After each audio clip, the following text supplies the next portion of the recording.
Hello, my name is Melissa Druskis, and I'm a board certified behavior analyst.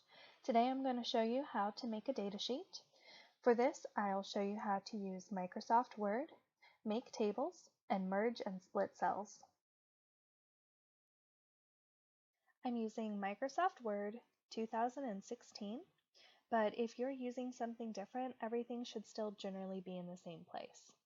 As I'm going through this and clicking on drop-down menus like this, you aren't able to see the drop-down. So I'll explain to you what it is that I'm looking at, and it will be really easy to still do on yours.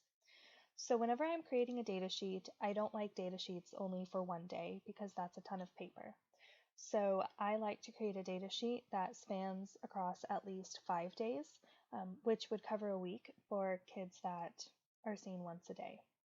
So we're going to go to Insert and Insert a Table. Whenever you click on this, you will see a bunch of squares, which you can highlight to say how big you want your table to be. For right now, we're going to select 5, which will be for all of the days, and then one more, so 6 total, so we can write our goals in the 6th one. And for now, let's go with 4 down. So as I'm talking about this, these going down are the columns, and going across are rows. And then one square like this is called a cell. So in this first cell, we're going to write the date. And I like to give it a little bit of space because people will be handwriting this in. A place for the therapist's name. And then the start and end time. For the start and end time, I split these cells into 2 columns. So it's very clear if somebody's not wrote an end time in there. So to do this, you can either right click or you can go to Layout, and we want to split the cells. When you click on this, it's going to ask the number of columns and the number of rows. And remember, the number of columns are the ones going up and down, and the number of rows are the ones going horizontal. So for this, I want to have 2 columns and 1 row. So that's what I'm typing in here. And I select OK.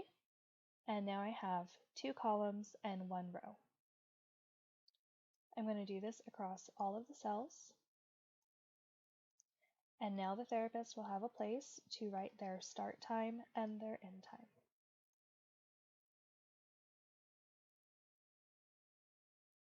Now down here is where we're going to actually write the information for our programs. I like to separate the program name and the details. So we're going to, once again, split the cell, but this time we're going to have 2 rows, which are going like this, and 1 column. So split cell, select 1 column and 2 rows. And this will be program 1. And if it's too big, you can just hover over it until you get those arrows and then adjust where that line falls. Let's say that for program 1, we are collecting data and scoring a percentage out of 20 trials. So for this, we're going to need 20 little boxes in here. So we're going to insert a table again. So insert table, and then we're going to highlight a table that is 5 by 4, which would give us our 20 cells.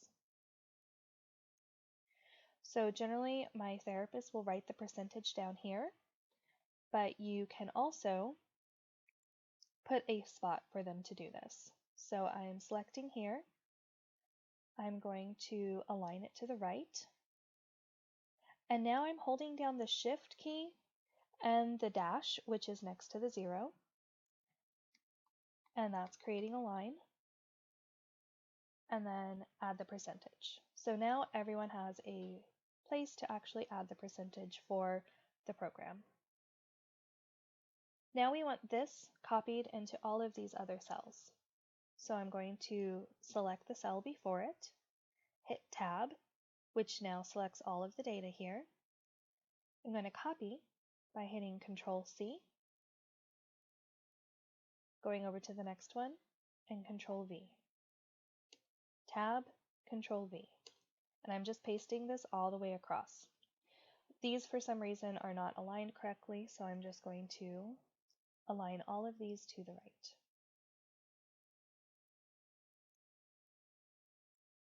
Now there's a bunch of ways that we collect data. Not all of them are going to be out of 20.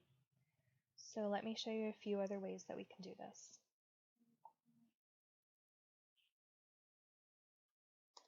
This could be program 2 and then program 3. So for program 2, let's say that this one's going to be percentage out of 10. So all you do is you select these and you want to hit the backspace to delete them. If you hit the delete key, it's only going to remove the contents of the cells, not the actual cells. So backspace. And it'll come up with a box that says delete cells. You can shift the cells left, shift the cells up, delete the entire row, or delete the entire column.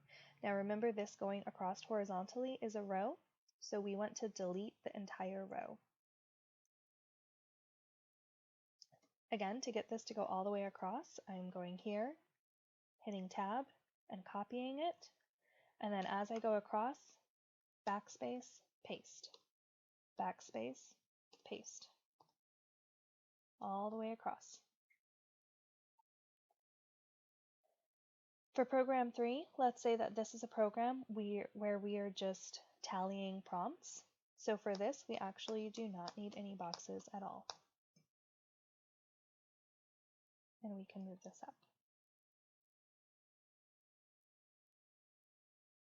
So next, I will show you how to use this template to create a data sheet that is functional for a client with multiple programs, doing programs with multiple targets, and programs for task analysis. If you have any questions or comments, just put them in the section below and I'll be happy to get back to you. Thank you for watching my video, and don't forget to visit my website at www.abcbehaviortx.com. Here you will find resources and templates from this and other videos, my ABA blog covering a wide range of topics for therapists and parents, and information on my other services such as distance supervision and parent coaching.